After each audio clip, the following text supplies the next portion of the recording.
this is Robert Madamalala, and when I met him in the park, he'd been working out of the same spot for 11 years. That was in 2004. He would come to work in a suit and tie every day, dressed, you know, pretty much as you see him. When I went back recently, he wasn't there anymore, and nobody could tell me where he'd gone, but at this point, he'd been coming to work for 11 years.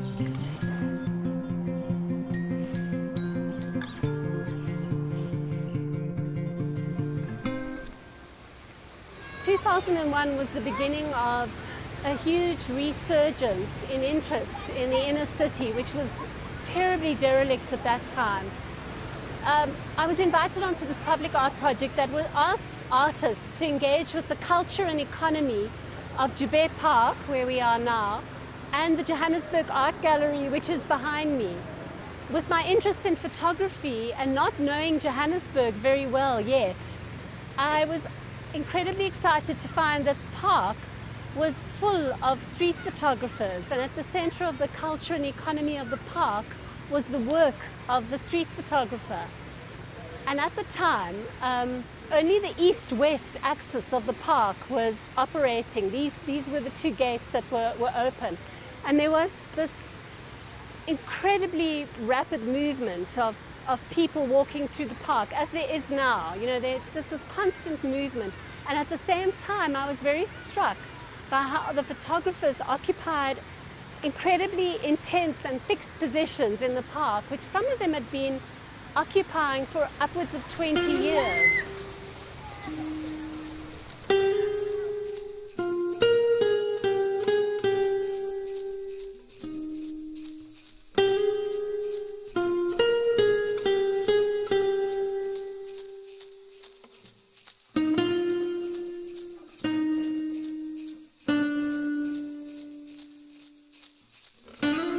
As you can see, I've used a very shallow depth of field.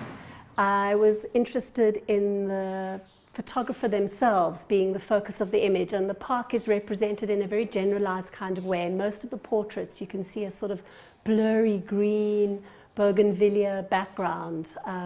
Not all of them are as close up as this one. There are 40 in total, but the park is always a very generalized backdrop, and the focus is on the photographer. My uncle was a photographer. He's still alive, and then he took me to Joubert when I was just a boy, 17 years old. So I came here for his business, and then shortly afterwards he promoted me to be my own boss. So he gave me a camera, and then I started to work for myself. The photographers are often migrants, and many of their subjects are also migrants. And I was interested too. You know, I'm very interested in the notion of how people perform their identities for the camera.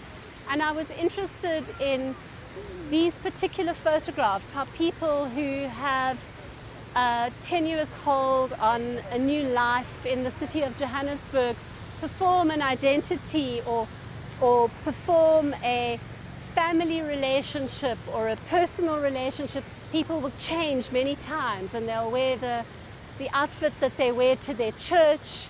They'll wear their best clothes that are reserved for special occasions.